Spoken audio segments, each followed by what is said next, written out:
A few days ago, I cut all the poison ivy off of this tree. The big vines, the vines crawling up from the ground everywhere. You might have seen that video. Well, now that I got it all cleaned up, I've got to clean up my tools. All the tools have poison ivy oil on them, and I'm going to show you how to clean it off of your tools today, right here on the Everyday Man. I want to show you how easy it is to safely clean everything up when you're done so that you don't transfer the poison ivy oil to other things. How are we going to clean the loppers or the cutters, whatever you want to call them? First of all, you have to understand that the poison ivy, it's an oil that gives you the rash. And being an oil, you have to use a solution that will cut oil or break down oil and dissolve it, right? The one I use in the field all the time is rubbing alcohol. Is the best, I think, because it will break down and remove it from your tools, but you can also use it on your skin. All you have to do is put a little in your hand and wash your hands. I can't tell you how valuable it is to have a box of disposable gloves. Okay, so get your gloves, 10 cents a piece, and then you want to get a pack of towels. So here's the process I use in the field when I'm done using the tools. I put on the gloves, I take the rubbing alcohol, and I just squirt it on the towel. Get a good amount on there. Now this is soaked through and through with rubbing alcohol. Take your tool and rub the cutting surfaces in it. Wipe down the handle. Make sure you get the thumb guard in case you touch that. Wipe that down. Wipe down the handle. If you really want to get fancy, you could take it and squirt it right on it like that, right? And then wipe it off. If I was holding it and by accident I had poison ivy on my gloves and now I touch the spud bar for chopping or prying, you know, just clean it off like that and you're done.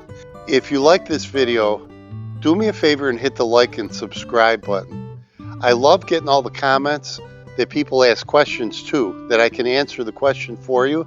And believe me, if I don't know the answer, I don't make it up, I look it up. A lot of people want to know, how did you clean the chainsaw? So I used this so I could stand way back from it. And you know, this thing wasn't that expensive either, only maybe $100. I love this tool for being able to stand so far away. Even when you're cutting regular branches, you can get out of the way of when it's falling because you're not standing right under it like a chainsaw. So let's get this out here. All right.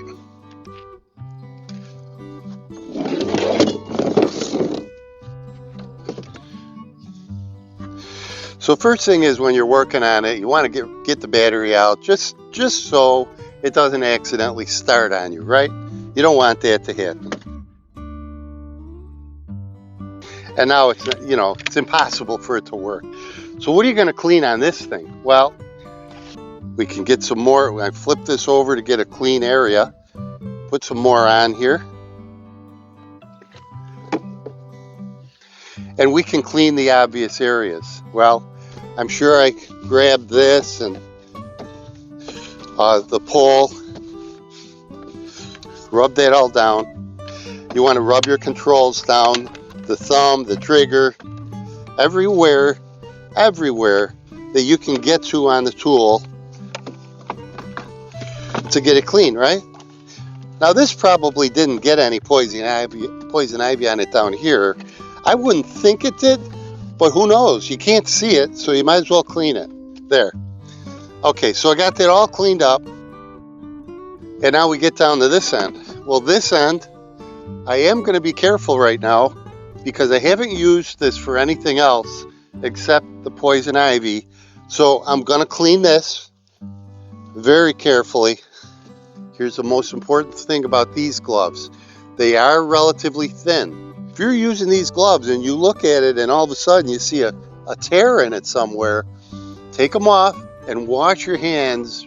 How are you going to clean this chain and everything that goes with it, right?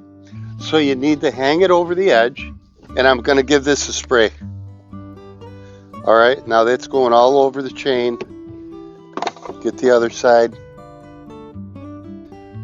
When I touch the chain, I should have taken this glove off. So right now, I'm going to show you the right way to take these gloves off so you don't get poison ivy on your skin. If I reach in normally and grab the inside of this, that means my thumb is going to be between the glove and my skin. And I've got poison ivy oil on my skin, right? So how you want to do it is pinch the glove. If you feel more comfortable doing it here, I like to do it here. Pinch the glove where you're not touching skin, and they're really flexible. At that point, I can put my thumb in here, and I kind of curl my fingers a little bit, and as I'm pulling it out, all the exposed poison ivy oil is inside the glove, not the outside. Next step, roll it up in a ball. Now this hand is perfectly clean, so I can stick it under.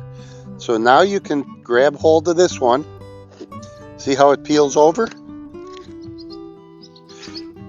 And that's the perfect way to remove it. All the contamination is inside the glove, not on the outside. You can throw that out easy enough, and it's not going to contaminate anything. So now my hands are clean. I'll put another pair on. I got new gloves on. I want to be careful not to touch that, even though I squirted it down. I want to show you one more way to clean things like the chain.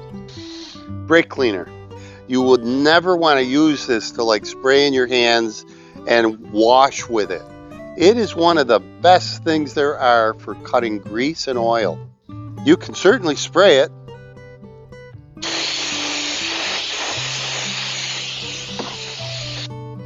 Just like that. I hope I'm not killing my grass. All right. You could clean all of this with Dawn and water. You can put a couple of squirts of that in the bucket with water and take a brush, and that will easily clean all of this, just like if you were washing your car. That's a great product to do that with. I just don't have the ability to do that when I'm out where the tree is. So that's why I say I like to use alcohol or brake cleaner by the tree. So the last one would be these gloves. So when you have these on, these things are protecting me all the way up to my shoulder, right? Put some in there.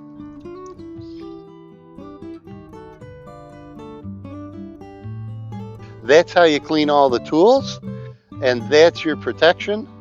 And I hope that helps you if you decide to tackle that.